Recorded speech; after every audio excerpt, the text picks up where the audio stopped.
Greetings and welcome to another episode of Q Points Podcast. I'm DJ Sir Daniel. And my name is J. Ray, sometimes known by my government as Johnny Ray Cornegay III. And Sir Daniel, I am really excited about the conversation that we're about to have. Absolutely, because Q Points Podcast is the podcast dropping the needle on Black music history. Yeah. And I feel like right about now we could use a little sweet inspiration. How about you?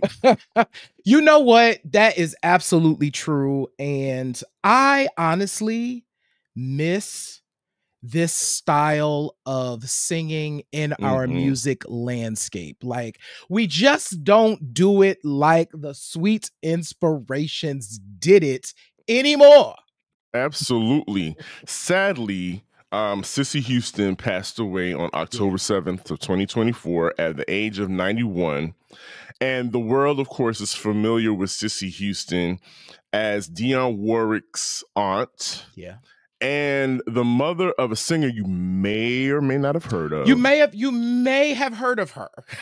So just a little singer, a little vocalist by the name of Whitney Houston was her daughter. She gave birth to the voice. Yeah. But the thing people need to realize is that Cissy Houston was her own voice. Yes. Mama had her own bag before Whitney came along. And on this episode, we're going to talk about Cissy Houston and the Sweet Inspirations and the legacy that they left behind.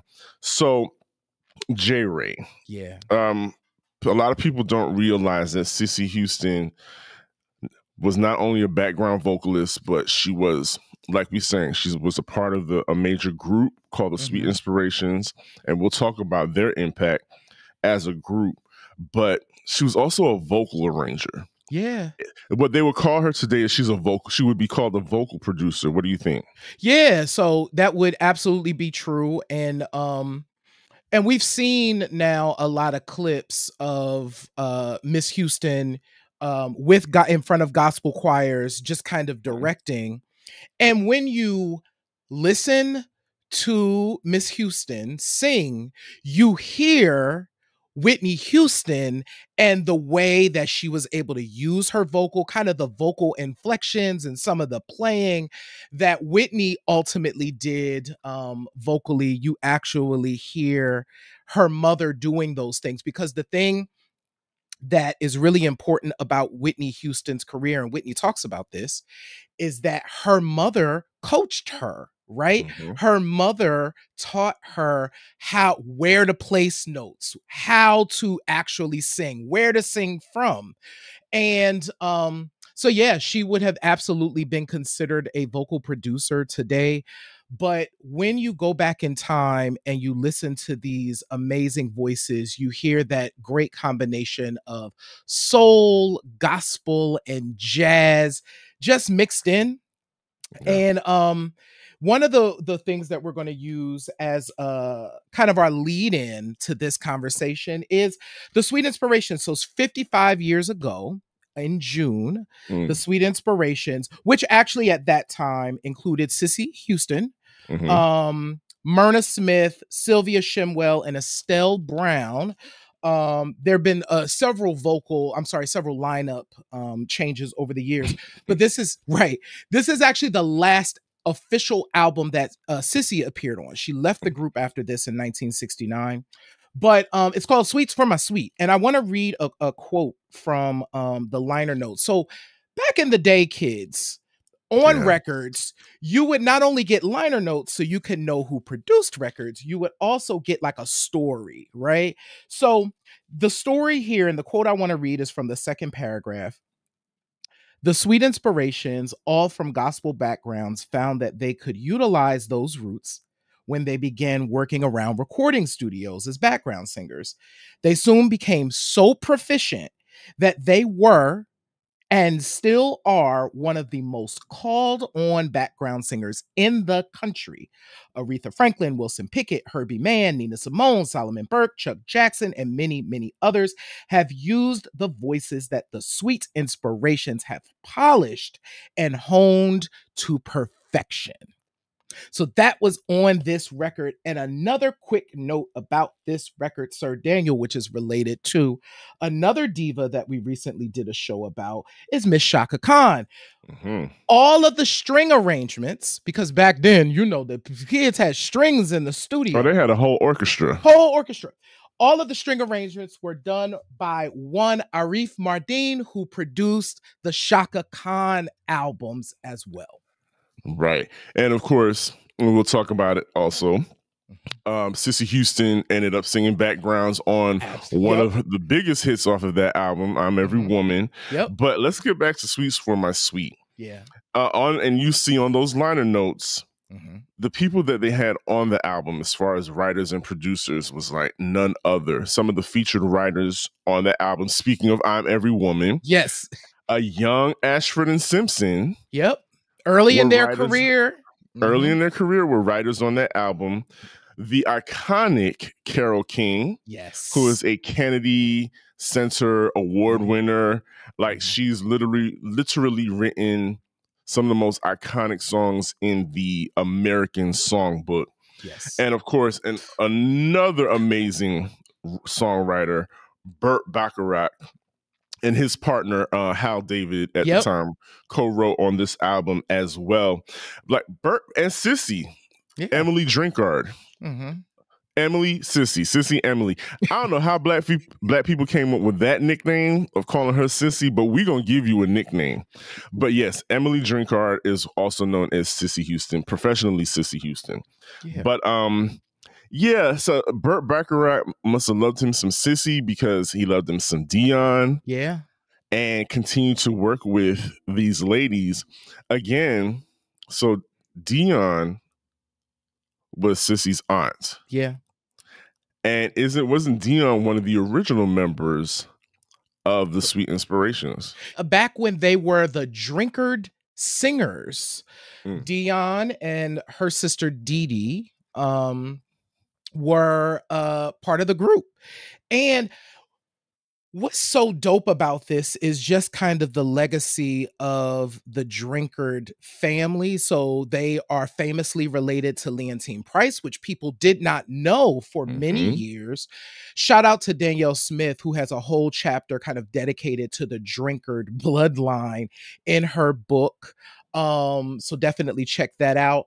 But these women, these Black women from Jersey, were out here in churches learning how to sing orchestral music and learning how to sing in that way and being able to apply it to gospel and soul. So yeah, this group actually started, with Dion and Dee Dee. And of course, Dion goes on to become the Blueprint. We talk about blueprints, and Dionne Warwick was that girl in the early 1960s.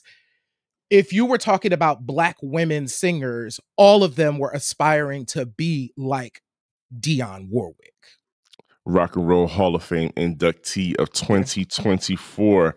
The album Sweets for My Sweet also contains a Marvin Gaye cover called Chains, right? Yeah. I love that song. It's a, it's a rock little ditty.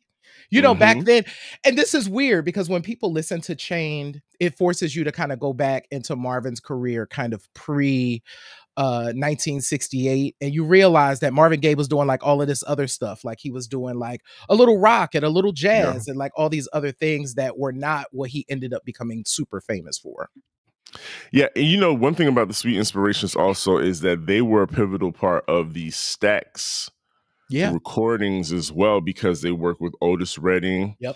I think it was rumored that Cissy might have been dating him at the time as well. But hey, I mean, those things happen, allegedly. But yeah, so Stax, they were involved in the Stax legacy. And like we said, they went on to sing background for, of course, Aretha Franklin, Solomon Burke, Otis Redding, Jimi Hendrix, Dusty Springfield, Van Morrison, and get ready for this, Elvis Presley. Yeah, man. So after Cissy left the group in 1969, from like 1970 till Elvis's death, The Sweet Inspirations were his backing vocalists. So they sang with Elvis for many, many years. And to that point, it speaks to, and Sir Daniel, we know this, right? White artists need them a little bit of soul in that thing, right? When they hit the stage. They sure do. What do they do at these live performances? They gonna trot out that gospel choir. I don't care if it's Toto, Elvis Presley. They're gonna bring out a gospel choir to bring it on home and get people on their feet. And so the Sweet Inspirations. So when we think about like legendary background singers, because on this show we've talked about over the years the importance of the music is not just a person up front. Like there's all of these people that made it happen. You have the musicians, and it also for many folks included these background singers, of which the Sweet Inspirations were famous. Literally, as we read in that paragraph, and that was 1969. So these women were really kind of just running things for like years. And it's kind of sad that music has moved in such a way that we just don't get stuff like that anymore. You don't get to build a career. These women had a career that they were able to raise their families and live life on. I was just thinking about the fact that imagine you coming from very humble beginnings, from rehearsing at church. And somebody recently brought that up. I think it was Jermaine Dupri said on one of his lives, he was talking about nobody's coming from the church anymore. And we've said that numerous times on this show, Q Pointers Podcast. We've said it. Y'all don't come up in church choirs, flat-footed singing, and we can tell. Y'all did not have to rehearse hour after hour, and we can tell at church. Church just had people that grew up in the church and sang in the church just have a different kind of discipline, and it literally paid off. I was thinking about them jet setting around the world with all these major acts. I also think about because this is, not too far from Jim Crow in the civil rights movement, and just thinking about, their treatment in going in these establishments, especially when they were traveling with the white artists at the time, and just thinking about how they were treated. It's possible they had to enter through the back. The stories are true, and we remember those things. So they really, really paved the way and laid it out for a lot of people to come along and to do their thing in the music industry. Cissy literally created a path for her daughter. An industry path. I think that's the best form of nepotism ever. I like me a little nepotism. I ain't gonna lie. Bring me up, Unc. Put me on, Dad. I'm not opposed to it. But so Cissy Houston also goes on to have her own flourishing career as a soloist. She was a disco singer. She had a disco hit. Of course, she still hit the background vocal circuit, and she was also singing. Well, before we do that, J. Ray, there's a song that we've talked about on this show that as part of a historical song that we found out Stevie Wonder is playing drums on this song. And then we also find out that the Sweet Inspirations are actually singing background on this particular song, which is a huge landmark and game-changing song. That's the history of I Was Born This Way is a fascinating history. There are two distinct versions of the song, and both versions of the song have their own legend and history and include folks like Stevie Wonder, who played drums on the first version of the song. I Was Born This Way, by the way, is the first song to be sang about being out and proud. And that's according to the New York Times, not being hyperbolic in any way. And was written by a Black woman and sung by two Black men, and about being out, gay, and proud. So the second version of the song, though, is where the Sweet Inspirations come in, which is kind of fascinating. So I'm actually going to play a clip of Carl Bean, who sang that version, telling us what happened about how the Sweet Inspirations got involved. When they approached me, I knew when the song came that because I sat on that step and heard what's going on and the staples, and that's what God had touched me with this message music. But in hearing that day, I never would have thought in a million years I was going to get the chance to sing about being gay. That was so far from my memory bank for thinking that it just was nowhere around. And when it came and Motown presented the song, I knew the minute I saw the lyric, it was mine to do. Because this is what I left to do. But I just didn't know it was going to be about my particular journey. I saw the lyric sheet. I said, ain't no need of me questioning God. I asked the folk at Motown, I said, can I bring my own background in? And they said, well, who is it? I said, the Sweet Inspiration. So they said, you mean these Sweet Inspiration? You mean them? I said, yes, these Sweet Inspiration. They said, oh, hell yeah. Like they were going to say no. You like, well, you know. Yeah. So I called the sale. I said, y'all, I got a gig for you. They said, what? I told them. They said, yeah, Carl, you know we will. And I said, because if my girl, we all came up to New York together. I said, all we got to do, you give us the beat and we'll take it from there. We've been doing this a good while together. And so Stella and I worked that way in the studio that night. And the thing that the people loved was really my ad-libbing. All the other stuff that people sing and get off on is me taking it to church. So as you can see, so Carl Bean, who got this deal at Motown to sing this song that was really like the crux of the deal, called up Miss Estelle of the Sweet Inspirations. Cissy was long out of the group by then, and to sing backgrounds on this gay anthem. And their version of the song is the one that the kids tend to go up for because it's very gospel. It's one, it's disco, and two, is gospel. And so the Sweet Inspirations are just bringing it. So these women were a part of not just music history overall, not just Black music history, but also the history of LGBTQ music includes the voices of the Sweet Inspirations. That's right. And, you know, not only did the Sweet Inspirations make their mark in gospel and disco, but they made their mark in hip hop as well, because there are a couple of those albums, there are a lot of Sweet Inspiration samples that you listen to this day and you can't get enough of. I think the most prominent one that the everyday listener and people who enjoy Q Points will recognize is the classic I'm Blue, which is actually a cover of the iCats. I'm Blue, and you will notice that it was sampled by one Ice Cube, but you will also know and hear immediately as the record plays, I'm Blue is the foundation for Salt and Pepper's massive hit, Shoop.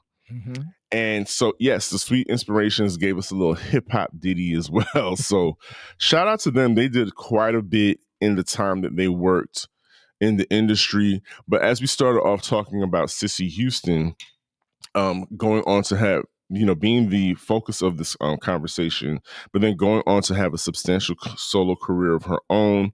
As J. Ray mentioned, she's, you know, was featured on I'm Every Woman by Shaka Khan.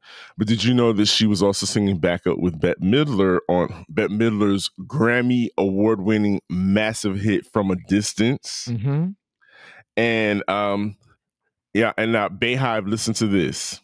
Cissy Houston is singing backup with Beyonce on The Closer I Get to You. And I believe that was on the Dangerously in Love album. That was Beyonce's first album, I believe. So yeah, Cissy Houston, y'all gonna stop referring to her as Whitney's mom. She was her own woman. She was her own woman, and she did her thing in this industry and left an indelible mark on the music industry, specifically Black music. And for that, we salute Miss Cissy Emily Drinkard Houston on this episode of Q Points Podcast. Another one, J. Ray. What you got to say about it? Yo, thank you all so much for tuning in with us as we walk down memory lane. Before we close out, please make sure that y'all go and stream the Sweet Inspirations.